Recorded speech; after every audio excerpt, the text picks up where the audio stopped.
Até o seu dia mais comum pode ser extraordinário. Esse cara trabalhava há anos numa revista e era ele que fazia a gestão dos negativos das fotos de capa. Pode até ser um trabalho chato, mas ele viajava na sua própria mente como se ele estivesse vivendo aquelas aventuras. Até que um dia, a revista teria sua última edição e assim a sua última capa. Ele recebe os negativos de um fotógrafo lendário, mas percebe que está faltando um negativo. Ele decide investigar onde esse fotógrafo está para saber onde ele escondeu a foto mais importante de sua carreira. Nesse momento, ele começa uma aventura. Ele viaja de bicicleta, de trem, de avião, tudo para encontrar a última capa da revista. Uma única foto que resumiria toda uma história. Quando eu assisti esse filme, eu senti um calor dentro de mim, como se até na vida mais simples uma grande mudança pudesse acontecer. É claro que eu nunca fui para a Groenlândia, como fez o protagonista desse filme, mas a partir dessa história eu fui percebendo, mesmo nas pequenas coisas,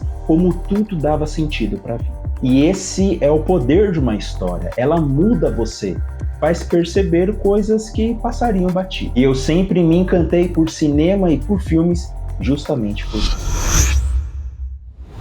Oi, eu sou o Albert e esse é o Por Dentro da Tela. Já que eu não poderia visitar vários lugares que eu sempre sonhei, poder experimentar isso em um filme sempre me impressionou. E é muito doido pensar como alguns filmes nos marcam tanto. A Origem, por exemplo. Eu lembro que na época o filme marcou muita gente e gerou discussão até hoje, principalmente por conta daquele final. O filme conta a história do Kobe em um mundo onde é possível entrar nos sonhos de outras pessoas. Aí o filme mistura ação, aventura, suspense e, claro, aquele final inesquecível. Mas você sabe por que alguns filmes apresentam o final aberto, né? Tá, então até o final do vídeo eu explico, mas eu acabei de me lembrar de um filme até mais antigo que esse, que é A Lenda do Cavaleiro Sem Cabeça. Eu lembro de ter assistido quando eu era criança, inclusive eu nem sei se eu poderia ter assistido esse filme. Eu confesso que eu não lembro muito bem da trama, mas algumas coisas me assustaram muito na época. E uma cena que ficou gravada na minha mente é que o protagonista, em certo momento, descobre que existe um símbolo desenhado embaixo da cama dele que era usado justamente para atrair o Cavaleiro Sem Cabeça. Você se lembra desse filme? Me fala aqui nos comentários. E isso me chocou tanto,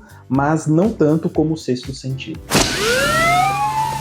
You know the accident up there? Yeah. Someone got hurt. Tudo em O Sexto Sentido me assustou.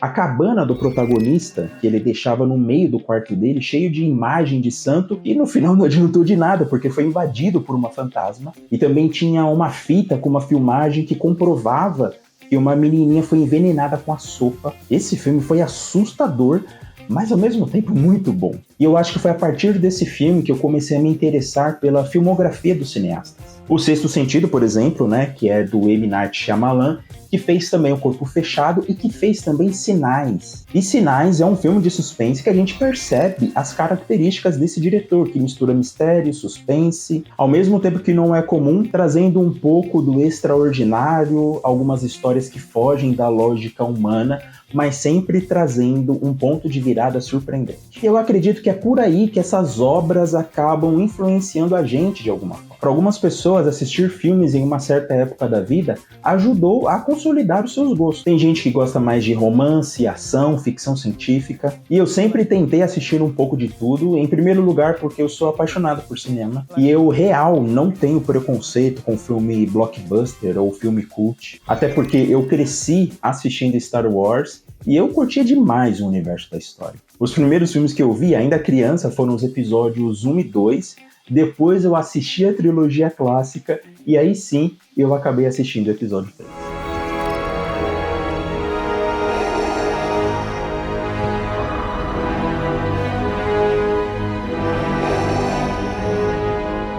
Mas voltando aqui, quem assiste um pouco de tudo tem a oportunidade de expandir os seus horizontes. Primeiro que você não fica preso a um tipo de narrativa, você acaba se deparando com formas de contar histórias que fogem um pouco do padrão de Hollywood, e depois você acaba conhecendo outros pontos de vista, o que enriquece o seu gosto por cinema. Por exemplo, eu amo Procurando Dory, é um filme para criança, mas eu me emocionei na primeira vez que eu assisti e na segunda vez também, vai. E eu acredito que seja por conta da protagonista. A Dory, ela nunca teve um sonho grandioso. Ela era uma pessoa, ou melhor, um peixe comum vivendo a vida dela. Ela é atravessada por uma aventura lá em Procurando Nemo e depois no filme dela a gente acaba conhecendo toda a sua história. Eu acho que foi essa origem simples, sem grandes pretensões, que me fez amar essa história. E os filmes têm esse poder de influenciar, de expandir horizontes, de educar, emocionar, divertir, entreter também, por que não? E conforme você vai conhecendo sobre estrutura narrativa,